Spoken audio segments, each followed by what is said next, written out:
Permítanme comenzar con una verdad ineludible. La vida está llena de pequeños, a veces irritantes, desafíos que, con el tiempo, forjan nuestro carácter. Yo, a mis casi 70 años de edad, he pasado por más vicisitudes de las que la mayoría se atrevería a imaginar, desde humildes comienzos en un barrio donde la ambición era casi un pecado, hasta alcanzar la cima de mi industria. He lidiado con banqueros, políticos, competidores despiadados y hasta con la ingratitud de algunos parientes cercanos. Pero nada, absolutamente nada, me había preparado para la humillante escena que estaba a punto de vivir esa tarde. Una escena que, vista en retrospectiva, se convirtió en una de las anécdotas más jugosas y, francamente, más ilustrativas sobre cómo la gente a menudo juzga el libro por su portada. El sol de la tarde se cernía sobre la ciudad, un sol anaranjado que prometía un crepúsculo hermoso. Yo regresaba de un viaje inesperado y agotador al otro lado del continente. Un viaje que, por cierto, había salvado la inversión de una de mis empresas más queridas. Estaba cansado, con el jet lag pegado a los huesos y vistiendo lo que solo se podría describir como ropa de viaje cómoda para un hombre de mi edad. Un pantalón de lana sin pretensiones, una chaqueta de punto que había visto días mejores y unos mocasines gastados, pero confortables, que no gritaban millonario por ninguna parte. Quizás ese fue mi primer error, si es que se le puede llamar así. Vestir de tal forma que no despertara envidias ni levantara sospechas. Siempre he creído en la discreción, en que el verdadero poder no necesita anunciarse con fanfarrias ni vestimentas ostentosas. El lujo silencioso, como lo llaman ahora. Pero ese día, ese lujo silencioso, me jugó una mala pasada. Llegué a la entrada principal del Grand Majestic Plaza, un nombre que elegí yo mismo hace ya casi 20 años, imponente y clásico. Un verdadero hito arquitectónico en el corazón de la zona más exclusiva de la capital. La fachada, de mármol pulido y cristal reluciente, reflejaba el último resplandor del día.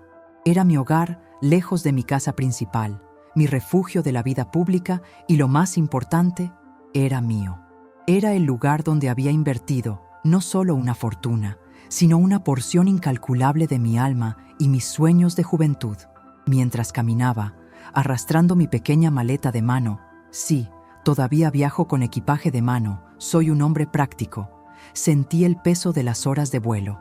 Lo único que deseaba era subir a mi suite privada en el último piso, tomar una ducha caliente y saborear una copa de mi oporto favorito mientras revisaba los informes de la mañana siguiente.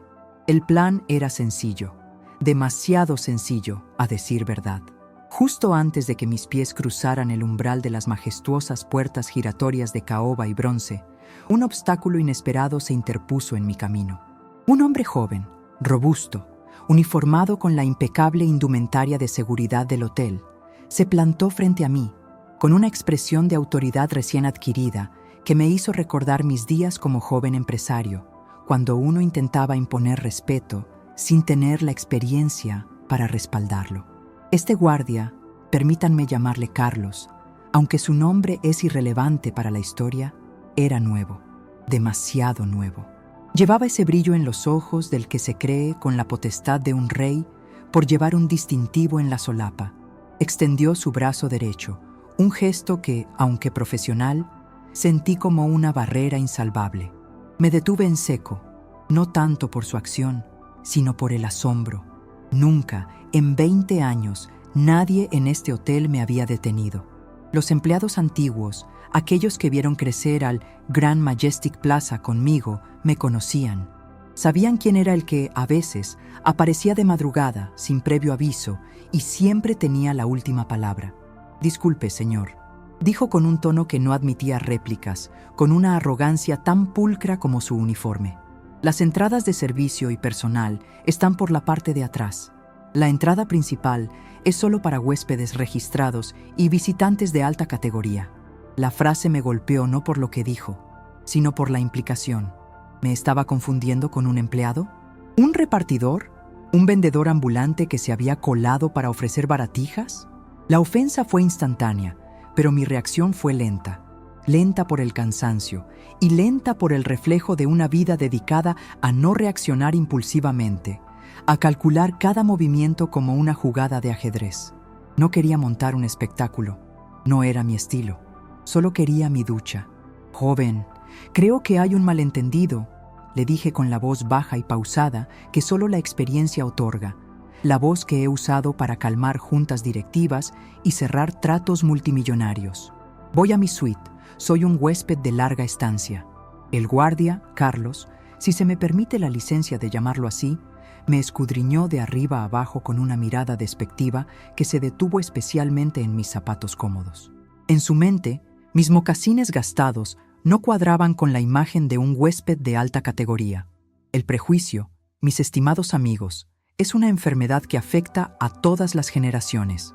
Él había creado una imagen mental del huésped millonario, y mi aspecto, mi cansancio y mi falta de brillo me colocaban sin dudarlo en el lado opuesto de su lista. «Lo dudo, señor. No lo hemos visto antes, y su vestimenta no es acorde con el código de vestimenta del vestíbulo. Necesito una identificación o su clave de reserva, por favor. O mejor aún, si no es mucha molestia, le repito, la entrada de servicio está atrás». En ese momento, la indignación comenzó a escalar, pero no la indignación furiosa de un joven, sino el lento y frío enfado de un hombre que ha aprendido que la calma es la herramienta más poderosa. La situación era ridícula, kafkiana. Estaba siendo negado en la entrada de mi propio hotel, una de las posesiones más preciadas que he construido con el esfuerzo de décadas. Me pregunté qué habría pensado el viejo Fernando, el primer conserje del hotel, un hombre sabio que siempre decía que uno debía tratar al mendigo con el mismo respeto que al rey, porque nunca se sabe quién podría ser realmente el rey. Pero Fernando ya se había jubilado, y la nueva guardia, la nueva generación, tenía otras prioridades. La gente pasaba a nuestro lado, otros huéspedes con sus trajes impecables y sus maletas de marca, mirándonos de reojo, seguramente asumiendo lo que el guardia asumía. Yo era un intruso, un problema que el joven y eficiente vigilante estaba a punto de resolver. La vergüenza no era mía, sino de la situación. La vergüenza era para el hotel, para la marca que yo había intentado construir sobre los cimientos de la hospitalidad y el respeto incondicional. Esto me hizo recordar una de las primeras lecciones que aprendí en el negocio. La cadena es tan fuerte como su eslabón más débil, y este guardia era, en ese momento, un eslabón peligrosamente frágil. Tenía dos opciones: humillar al muchacho delante de todos, llamando al gerente general para que lo despidiera en el acto, o dar una lección de vida. Siempre he preferido la segunda, pero para dar una lección, primero tenía que enfrentarme a su muro de soberbia. «Mire, joven», insistí, ya sintiendo cómo mi paciencia se evaporaba como el rocío matutino. «No tengo ninguna clave de reserva. Mi suite es la ático presidencial. No la reservo, vivo allí, y no voy a usar la entrada de servicio. Llame al gerente de operaciones, dígale que el señor Alarcón ha llegado. Él sabrá perfectamente de quién hablo. Hágame el favor. Mi apellido, Alarcón. Un nombre que en el mundo hotelero y financiero de esta ciudad abre puertas que ni los mejores pasaportes pueden». Lo solté como un as bajo la manga, esperando que el nombre resonara en su mente o que, al menos, le hiciera dudar. Pero no fue así. El muchacho se reafirmó. Su rostro se endureció aún más, interpretando mi calma como terquedad de un impostor. Fue entonces, justo en ese punto muerto, en la frontera de mi propia propiedad, cuando soltó la frase que sellaría su destino y la moraleja de esta historia. «No entra aquí. El señor Alarcón no se viste así, y si lo fuera, no me estaría dando órdenes en la entrada. Retírese o tendré que llamar a la policía». Un desafío, una bofetada a la autoridad. Yo sonreí por dentro, porque su error era monumental. Un clásico estudio de caso de la arrogancia de la juventud frente a la sabiduría de la experiencia. La situación había pasado de ser un simple malentendido a ser una prueba de poder, y yo, por supuesto, no iba a perderla. Mi respuesta a ese desafío estaba a punto de cambiar su perspectiva, y quizás la de todos los que presenciaron la escena. Pero esa parte, la culminación de esta increíble falta de respeto, tendrá que esperar. El aire se había vuelto pesado. Yo lo sentía, y estoy seguro de que el joven Carlos, con su uniforme impecable y su ego inflamado, también lo percibía, aunque no pudiera identificar la causa exacta de la tensión. Su amenaza de llamar a la policía fue la gota que colmó el vaso de mi paciencia. No por miedo, sino por el nivel de absurdo al que habíamos llegado. Yo, el dueño, siendo amenazado con la detención por un empleado en mi propio establecimiento. Era cómico, si no fuera tan frustrante, pero, como les he dicho, he aprendido que las reacciones impulsivas son caras. La calma, en cambio, es una inversión que siempre rinde frutos. Mantuve la sonrisa tranquila, la misma que uso cuando un competidor cree haberme acorralado en una negociación. Carlos, dije, usando su nombre, lo cual siempre tiene un efecto sutil en la psique de una persona, especialmente cuando se le llama por su nombre en un momento de confrontación. Parece que usted está muy seguro de quién debe ser el señor Alarcón. Permítame preguntarle, ¿ha visto alguna vez al señor Alarcón? ¿O está juzgando solo por lo que ve ahora mismo, por unos pantalones viejos y la falta de un reloj llamativo? Me miró con la misma mezcla de desdén y sospecha. No necesito verlo en persona, señor. Sé el protocolo. Y sé que usted no lo cumple. Su respuesta, predeciblemente, se basaba en el manual, en las reglas superficiales, sin considerar la excepción, la sutileza, el factor humano. Esta ceguera ante lo obvio era lo que me molestaba profundamente, no solo por la situación personal, sino por lo que representaba para mi hotel. Un servicio de 5 estrellas no puede depender de la apariencia de una persona. Debe depender del respeto inherente a todo ser humano que cruza esa puerta. En ese instante, vi a lo lejos, cerca de la recepción, al señor Velasco, el gerente de operaciones, un hombre de unos 50 y tantos, con una barba bien cuidada y la experiencia grabada en cada línea de expresión. Velasco había trabajado conmigo durante 15 años, desde que el hotel era solo un concepto en planos. Él sí que me conocía. Sabía que a veces llegaba en jet privado, otras veces en taxi, y otras veces, como esa tarde, luciendo como si acabara de despertar de una siesta de 3 días. Para Velasco, mi aspecto era irrelevante. Lo que importaba era mi presencia. «Joven Carlos», dije, elevando ligeramente la voz para asegurarme de que mi tono llegara hasta el vestíbulo, pero sin perder la compostura. «Hagamos una cosa. Usted insiste en que no puedo entrar, y yo insisto en que debo hacerlo. ¿Por qué no le pregunta al señor Velasco? Está allí, junto a las flores. Pregúntele si me conoce y si tengo derecho a pasar». Carlos dudó por primera vez. El nombre de Velasco era, claramente, un nivel de autoridad que superaba el suyo. El miedo, esa punzada fría que siente un empleado cuando se da cuenta de que ha metido la pata con alguien que está por encima de su cabeza, comenzó a asomar en sus ojos. Se notaba la lucha interna, ceder ante la autoridad implícita de mis palabras o mantener su postura para no parecer débil ante sus compañeros, que sin duda estaban observando desde la distancia. Eligió la segunda opción, la más orgullosa y a la postre, la más catastrófica para él. «No necesito molestar al gerente por un asunto menor, señor. Este es mi trabajo. Simplemente retírese. Es su última advertencia». Su voz era más alta ahora, más histérica, buscando intimidarme con el volumen, lo cual, para un hombre que ha gritado en salas de trading y en campos de construcción con miles de obreros, era tan efectivo como un mosquito zumbando. Fue entonces cuando tomé la decisión final. No iba a dar un espectáculo, no iba a humillarlo, pero la lección tenía que ser contundente y clara.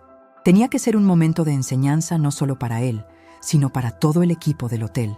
«Bien, Carlos», dije, mi voz bajando nuevamente a un susurro peligroso, el tipo de susurro que obliga a la gente a inclinarse para escuchar, obligándolos a prestar total atención. «Ya que insiste en seguir este camino, vamos a seguirlo juntos». Saqué de mi chaqueta mi billetera de cuero gastada, otro artículo que no grita riqueza, y extraje una tarjeta.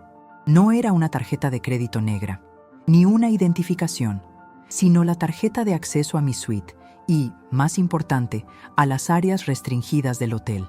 Era una tarjeta pesada, con un chip especial y, lo más significativo, grabada con el logo corporativo de Alarcón Holdings, la empresa matriz. Le extendí la tarjeta sin decir una palabra más.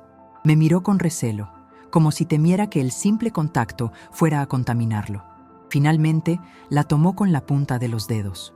«¿Qué es esto, señor? No tiene el formato de una llave de huésped normal».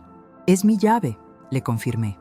«Ahora, haga el favor de pasarla por el lector que tiene en la solapa, el que sirve para verificar la identidad del personal. Haga el intento». El lector que mencionó era un pequeño dispositivo de seguridad biométrica y de acceso que todos los empleados de alta seguridad y los directivos debían llevar. Un sistema que yo mismo había implementado para evitar precisamente este tipo de confusiones o accesos no autorizados. Carlos dudó de nuevo, pero la curiosidad o la necesidad de demostrar que yo estaba equivocado lo impulsó a actuar. Con un movimiento rápido y nervioso, deslizó la tarjeta por la ranura del lector. Lo que sucedió después fue inmediato y dramático. El lector, que normalmente emitía un suave pitido verde para el personal o un tono rojo de error para un desconocido, emitió una alarma aguda y resonante. Las luces de la entrada parpadearon 2 veces y, en la pequeña pantalla del dispositivo de Carlos, apareció un mensaje de seguridad que, me aseguré, era visible para mí y para cualquier persona lo suficientemente cerca. Acceso de propietario autorizado, desbloqueo de puertas y sistemas principales. En ese instante, las pesadas puertas giratorias, que habían estado funcionando con un movimiento lento y elegante, se detuvieron abruptamente con un suave clic mecánico. La luz ambiental del vestíbulo cambió de un tono cálido a un brillo más intenso, y la música de fondo, una melodía suave de piano, se interrumpió por un segundo antes de reanudarse, como si el propio edificio hubiera reconocido a su dueño. El rostro de Carlos palideció. El color se le fue completamente. Sus ojos, antes llenos de arrogancia, ahora estaban llenos de un terror paralizante. La tarjeta de acceso, que ahora parecía irradiar un aura de poder, se resbaló de sus dedos temblorosos y cayó al impecable suelo de mármol con un sonido sordo. Justo en ese momento de silencio sepulcral, el señor Velasco, atraído por la interrupción de la música y el parpadeo de las luces, se giró. Vio la figura de Carlos, pálido como un fantasma, el lector de seguridad en mano, y, sobre todo, me vio a mí. La mirada de Velasco, que inicialmente era de preocupación profesional, se transformó en una de alivio y, simultáneamente, de absoluta consternación al comprender la situación. Velasco, sabiendo perfectamente la rigidez de mi carácter cuando la imagen del hotel era puesta en tela de juicio, comenzó a caminar hacia nosotros con la rapidez que su dignidad le permitía. La escena estaba montada, el guardia humillado, el gerente apurado, y yo, el dueño, en mi humilde ropa de viaje, esperando el desenlace. La lección de esa tarde estaba a punto de ser servida. El señor Velasco llegó a la escena con una mezcla de velocidad y gracia, una habilidad pulida por años de apagar incendios corporativos con una sonrisa profesional. Sus ojos, fijos primero en la tarjeta corporativa en el suelo de mármol y luego en el rostro lívido de Carlos, comprendieron todo sin necesidad de una sola palabra. Velasco era un profesional, un hombre que entendía que en el negocio hotelero el silencio es oro y la discreción es la divisa más valiosa. Se detuvo a mi lado y, sin hacer contacto visual con el joven guardia, se inclinó ligeramente hacia mí en una muestra de respeto que iba más allá del protocolo. «Señor Alarcón», dijo con una voz tranquila y profunda, casi un murmullo que solo yo debía escuchar. «Lamento infinitamente este percance. Le ruego que me disculpe por la inexperiencia de nuestro nuevo personal». Mi respuesta no fue inmediata. Tomé un respiro profundo, el cual me sirvió para recuperar la calma que el incidente me había robado. Yo no quería humillar a Velasco, que era mi hombre de confianza, pero la situación no podía pasarse por alto. La confianza es el activo más importante en cualquier negocio, y ver a mi personal actuar con tanto prejuicio y arrogancia en la puerta de mi propia casa era una violación directa de los valores que tanto me había esforzado por inculcar. «Velasco», le dije, manteniendo mi voz baja pero firme, «no es un percance, es una falla fundamental en la formación. Este joven, en su afán de aplicar el manual al pie de la letra, sin usar ni una pizca de juicio, ha puesto en tela de juicio la política más sagrada de este hotel, la de tratar a todos con el mismo respeto, independientemente de lo que lleven puesto. Señalé al guardia con un movimiento sutil de la barbilla. El pobre Carlos, al escuchar la confirmación de su error y la severidad de mi tono, se encogió. Parecía un niño regañado en lugar de un guardia de seguridad imponente. Tenía la mirada clavada en el suelo, incapaz de levantar la vista. Velasco asintió, su rostro una máscara de entendimiento profesional. Sabía que yo no era un jefe que se contentaba con una simple disculpa. Yo buscaba la raíz del problema. Entendido, señor. Permítame, por favor, acompañarle personalmente a su suite. Me encargaré de este asunto inmediatamente. Esa era la salida fácil, la que todos los gerentes prefieren. Quitar el problema de la vista del dueño para que éste pueda descansar en paz. Pero yo no había llegado hasta aquí para tomar el camino fácil. La lección estaba a medio impartir, y era esencial que terminara frente a todos los que estaban prestando atención, incluyendo a los otros empleados de la recepción que disimuladamente observaban. «No, Velasco, espere un momento», le ordené, deteniéndolo con un gesto de la mano. Me giré completamente hacia Carlos, asegurándome de que ahora toda mi atención estuviera centrada en él. El joven seguía inmóvil, todavía sin atreverse a levantar la cabeza. La vergüenza era palpable, un aura de fracaso que lo rodeaba.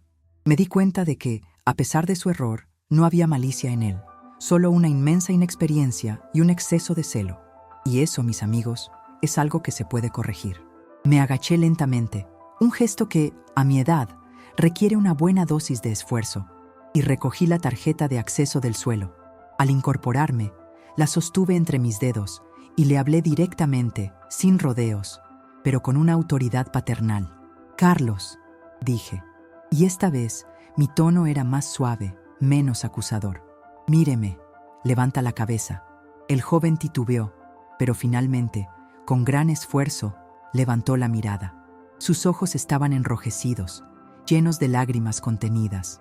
El miedo a perder su empleo, a ser despedido humillantemente, era evidente, y ese miedo, ese pánico, era un excelente catalizador para una lección de vida que no olvidaría. «Usted cometió 2 errores fundamentales, Carlos», continué, hablando lentamente, midiendo cada palabra. El primero fue dudar de la palabra de un cliente. Siempre, siempre, dé el beneficio de la duda, y en caso de sospecha, el protocolo debe ser discreto y no confrontacional. Llame a un supervisor. Nunca alce la voz. Hice una pausa, asegurándome de que la idea se asentara. El joven asintió levemente, todavía temblando. Pero su segundo error, y aquí recalqué la palabra con firmeza, fue el más grave y el más común: juzgar a un hombre por la ropa que lleva puesta. Usted asumió que por mis pantalones viejos y mi chaqueta de punto, yo era un empleado o un intruso, y asumió que el señor Alarcón, el dueño, debe entrar por la puerta envuelto en trajes de marca y oro. Lo miré a los ojos con la intensidad de quien intenta transmitir una verdad profunda. «Carlos, déjeme decirle algo que le servirá para el resto de su vida. La riqueza verdadera, el poder real, es discreto. No grita, no necesita demostrarle nada a nadie. La gente que necesita demostrar lo que tiene, generalmente, no tiene nada más que mostrar. Las personas que han llegado a donde estamos nosotros, lo hacemos por el juicio, por la cabeza, y no por el brillo de un reloj». El guardia estaba escuchando ahora, no con miedo al castigo, sino con una apertura genuina. Era la primera vez que alguien, probablemente, le hablaba de esa forma. Me giré hacia Velasco, que observaba la escena con respeto. «Velasco, este joven necesita 2 cosas. La primera es un castigo, claro, por ignorar el protocolo básico de hospitalidad. Pero la segunda, y la más importante, es una educación. No lo despida». La sorpresa cruzó el rostro de Velasco, y por un instante, el del propio Carlos. El joven alzó la mirada, una chispa de esperanza brillando en sus ojos. «A partir de mañana», continué, mi voz volviendo a ese tono de autoridad empresarial, «Carlos no estará en la entrada. Lo asignará a mi equipo personal. Su trabajo durante el próximo mes será servirme directamente. Que sea mi asistente en la suite, que me traiga mi café, que vea mis reuniones, que me escuche hablar con mis socios. Que me vea trabajar, Velasco, que aprenda de primera mano lo que es un dueño y cómo se viste, cómo se mueve y cómo habla un hombre de negocios. que aprenda que un dueño no es un símbolo de riqueza, sino el motor de trabajo de un equipo. Velasco no dudó. Así se hará, señor Alarcón. Empezará mañana mismo. Me volví hacia Carlos, le entregué de nuevo la tarjeta, no la de acceso, sino la mía personal. Mañana a las 7 de la mañana, llame a este número, lo espero para el café. Y no se preocupe por el uniforme, joven. A partir de mañana, quiero que se vista de traje. Es hora de que se acostumbre a verse como el éxito que espero que llegue a ser. El rostro de Carlos se transformó.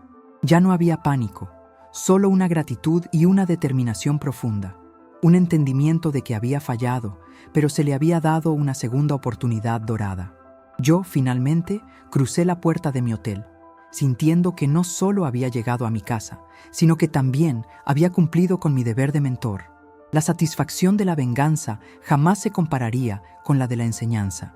Subir a mi suite presidencial esa tarde se sintió diferente. El incidente en la entrada, lejos de amargarme, me había inyectado una extraña dosis de energía.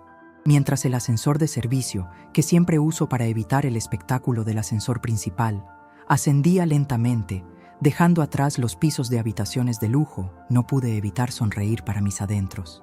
Había convertido lo que pudo haber sido una confrontación trivial y destructiva en una oportunidad de oro, no solo para un joven inexperto, sino también para reafirmar la cultura de mi empresa. Los valores, mis amigos, no se escriben solo en un manual, se demuestran con acciones y se imponen con el ejemplo. Una vez en el ático, la paz y el silencio me envolvieron. Mi suite es un santuario. No es ostentosa en el sentido vulgar del término. Es funcional, elegante, llena de libros y de luz natural. Lo primero que hice, antes incluso de encender las luces, fue acercarme al ventanal que ofrece una vista panorámica de la ciudad. Desde allí, todo se veía más pequeño, más manejable, y desde esa altura, mi pequeño encuentro con Carlos parecía aún más insignificante en el gran esquema de las cosas, pero crucial en el microclima de mi imperio. Mientras el agua de la ducha se calentaba, me detuve a reflexionar sobre la naturaleza del prejuicio. ¿Cuántas veces en la vida nos hemos dejado llevar por las apariencias? ¿Cuántas veces hemos descartado una gran oportunidad, una gran amistad o un gran negocio, simplemente porque la persona que teníamos enfrente no se ajustaba a nuestro molde preestablecido de éxito o importancia?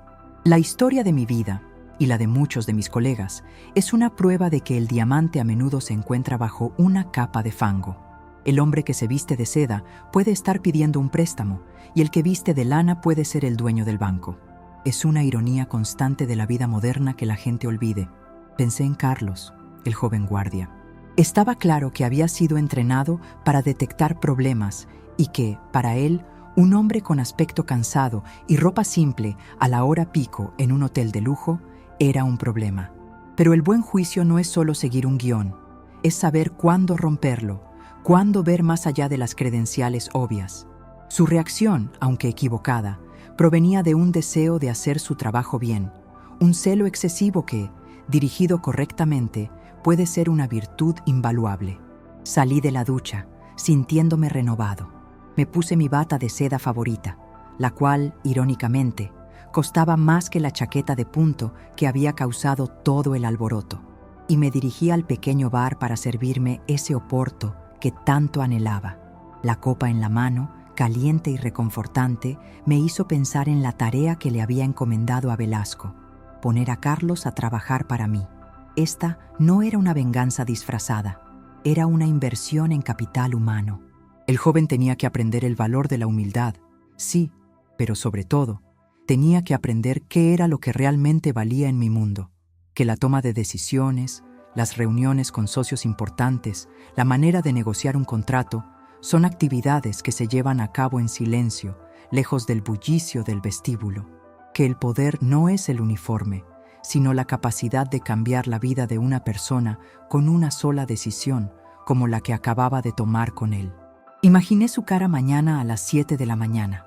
Probablemente llegaría nervioso, vestido con el traje que le prestaran o uno que le quedara grande, con la absoluta certeza de que iba a hacer un trabajo humillante. Pero yo no permitiría eso. Yo le daría tareas serias. Le pediría que tomara notas en mis llamadas, que me ayudara a revisar la correspondencia, que me acompañara a un par de reuniones con constructores. Quería que viera el sudor, la estrategia, la presión, y que comprendiera que la base de todo lo que poseo no es el mármol del vestíbulo, sino la disciplina y el respeto por el detalle. Mi teléfono sonó. Era Velasco. La llamada era breve y profesional. Señor Alarcón, he hablado con Carlos.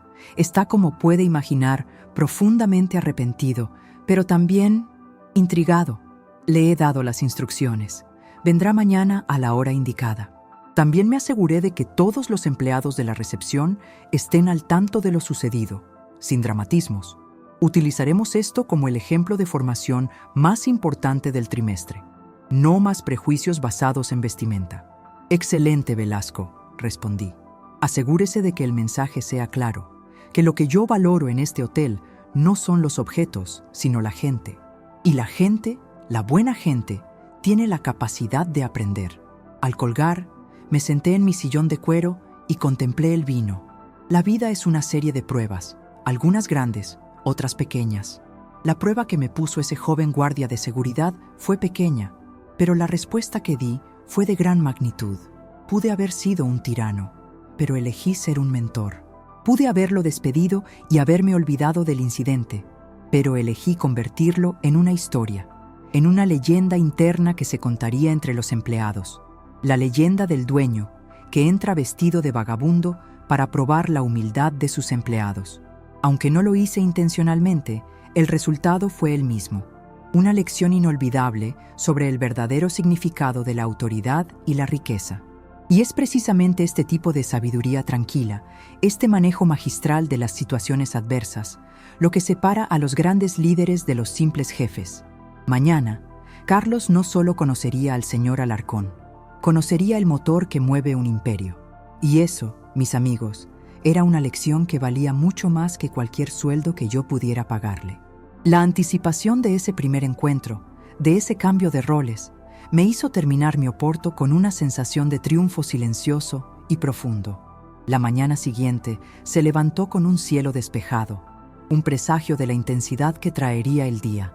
Mi rutina nunca cambia, sin importar la hora o el lugar.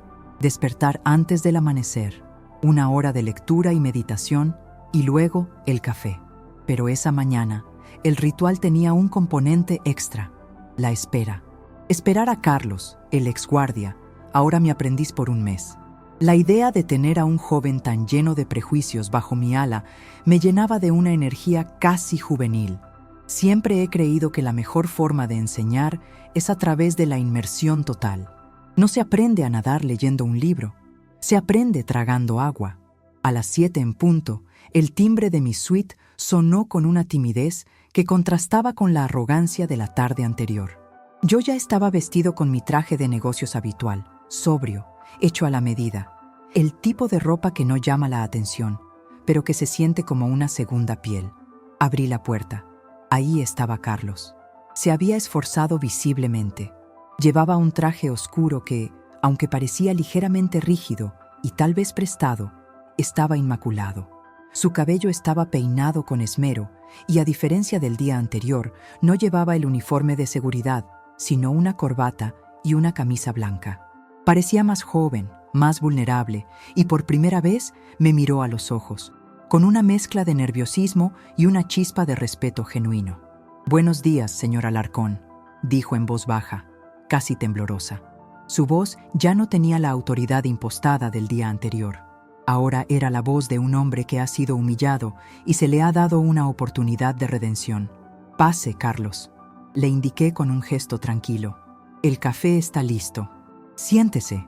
Lo guié a la pequeña mesa de desayuno junto al ventanal. Le serví una taza de café, mi mezcla especial. Él se sentó en el borde de la silla, visiblemente incómodo, como si temiera romper algo. «Carlos», comencé, tomando mi propio café y mirándolo directamente.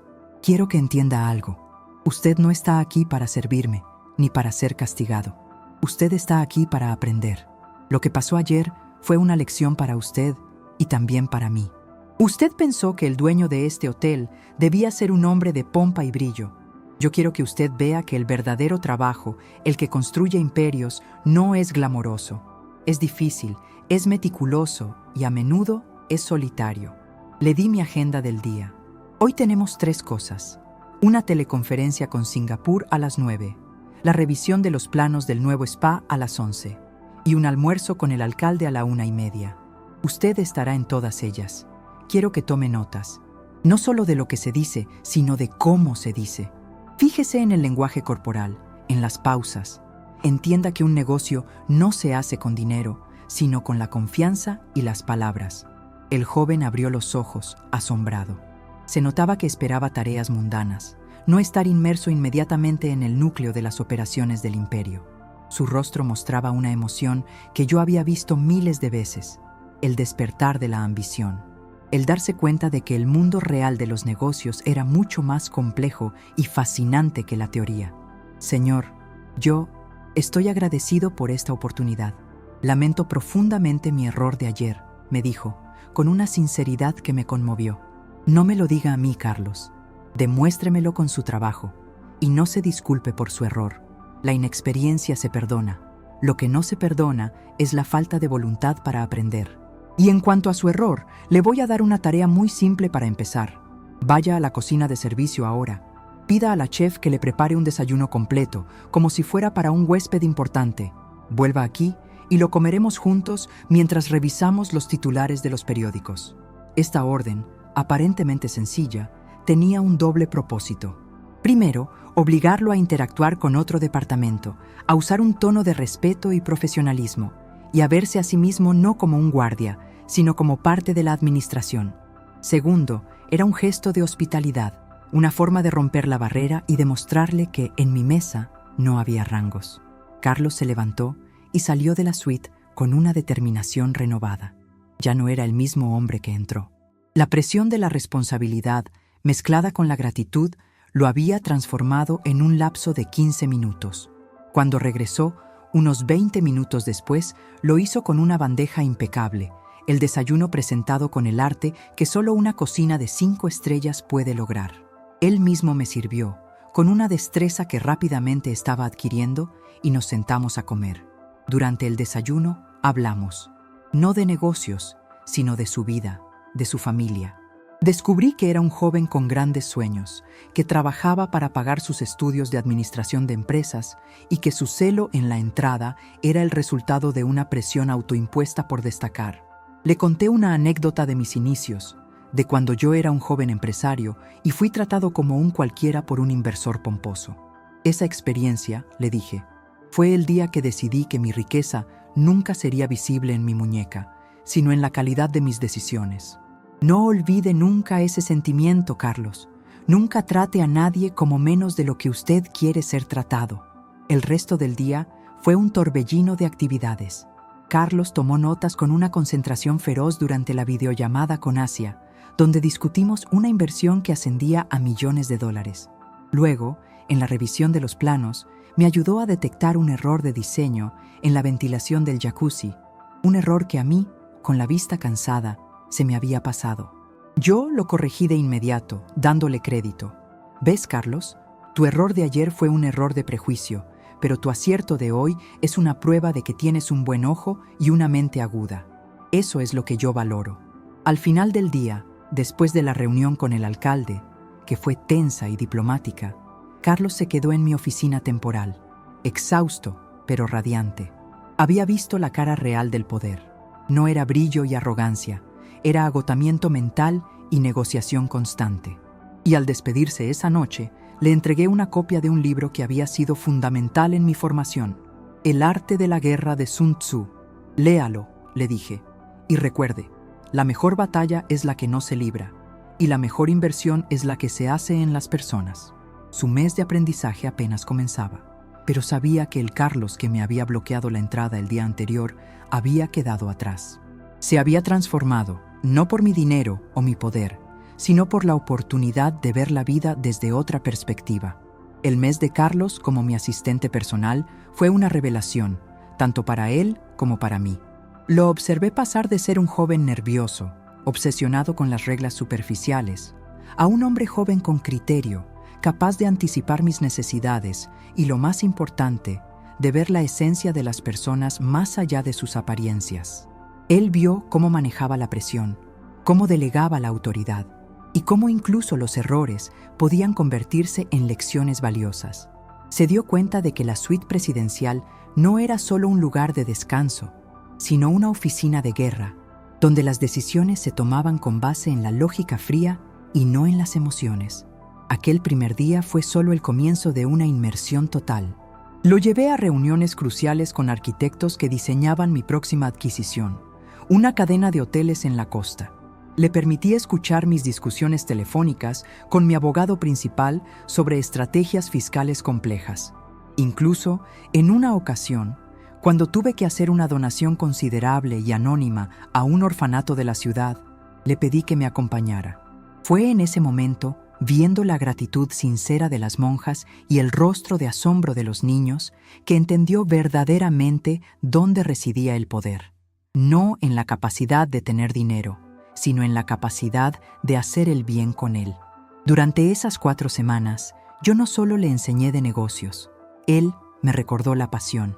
Su entusiasmo juvenil era un soplo de aire fresco en mi mundo, a veces demasiado serio y cínico.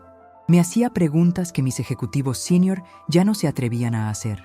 Preguntas que desafiaban el statu quo y me obligaban a justificar decisiones tomadas hace años. La mentoría, descubrí, es una vía de doble sentido. Al final del mes, la transformación de Carlos era total. Ya no se vestía como si el traje le perteneciera a otra persona. Ahora lo usaba con confianza. Su lenguaje era más articulado, su porte era el de un profesional que entendía su valor. Y, crucialmente, su actitud hacia todos los empleados del hotel había cambiado. Los trataba con una deferencia sincera, no por obligación, sino por un nuevo entendimiento de que el equipo de limpieza, la cocina y el mantenimiento eran tan vitales para el éxito del Grand Majestic Plaza como el gerente general. Llegó el último día de su periodo de prueba. Estábamos sentados en mi sala, revisando un informe sobre la satisfacción del cliente que él mismo había preparado. El informe era impecable. Había identificado una falla en el servicio de concierge de la tarde y propuesto una solución práctica y económica. «Carlos», le dije, cerrando el informe y asintiendo con la cabeza, «ha superado todas mis expectativas. Su informe es más agudo que el que me presentó el director de operaciones la semana pasada. Ha demostrado que tiene un don para el detalle y la estrategia». Él sonrió, una sonrisa genuina, sin rastro de la arrogancia de antaño. «Señor Alarcón, he aprendido más este mes que en toda mi carrera. He aprendido que la diferencia entre un hombre rico y un hombre de éxito no es la cuenta bancaria, sino el impacto que deja en el mundo y en la gente que lo rodea». «Exactamente», respondí. «¿Y ahora qué haremos con usted?». Le expliqué que el puesto de guardia de seguridad ya no era su destino. Velasco y yo habíamos discutido su futuro, y la decisión, basada puramente en su mérito, ya estaba tomada. «A partir de mañana, usted tiene 2 opciones. La primera es regresar a la universidad y yo cubriré todos sus gastos, con la condición de que regrese a la empresa con su título. La segunda, si prefiere la acción inmediata, es que lo nombraremos asistente junior de gerencia en nuestro nuevo proyecto en la costa. Tendrá un salario de entrada alto y reportará directamente a Velasco con la promesa de que, si sigue demostrando este nivel de compromiso, en un par de años lo ascenderemos a gerente de operaciones». Carlos se quedó sin palabras. Sus ojos se llenaron de emoción, pero esta vez no de miedo, sino de una inmensa alegría. Se levantó de la silla, visiblemente conmovido. «Señor, no sé cómo agradecerle. No me agradezca a mí, Carlos. Agradezca a su propia capacidad de aprender de un error. Recuerde que el único fracaso real es no levantarse después de caer.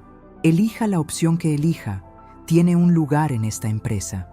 Eligió el segundo camino, el de la acción. Quería demostrar su valía de inmediato. En el día de su reasignación, me aseguré de que Velasco lo llevara a la entrada principal del hotel. Allí, frente al mismo lector de seguridad que había delatado su error y mi identidad, Carlos, vestido ahora con un elegante traje de gerencia, se paró con la cabeza bien alta. Todos los empleados de la recepción lo saludaron con respeto, sabiendo su historia. Yo me quedé observando desde mi ventana. Era una imagen poética. El joven que había intentado bloquear al dueño ahora caminaba libremente por la misma entrada, investido de una autoridad real y ganada. La tarjeta de acceso que un día le cayó de las manos ahora era su pase para un futuro prometedor. Y esa es, mis amigos, la lección final de esta historia. El verdadero valor de un hombre no está en lo que posee o en lo que viste, sino en su humildad para reconocer un error y en su voluntad para transformarse. La próxima vez que vean a un hombre mayor, cansado, con ropa que no parece cara, cruzar la puerta de un hotel, piénsenlo 2 veces, porque el dueño, el verdadero arquitecto de ese imperio, podría estar a punto de impartir una lección. Y esa lección, como la que aprendió Carlos, puede cambiar una vida, y a veces cambia incluso la vida del maestro.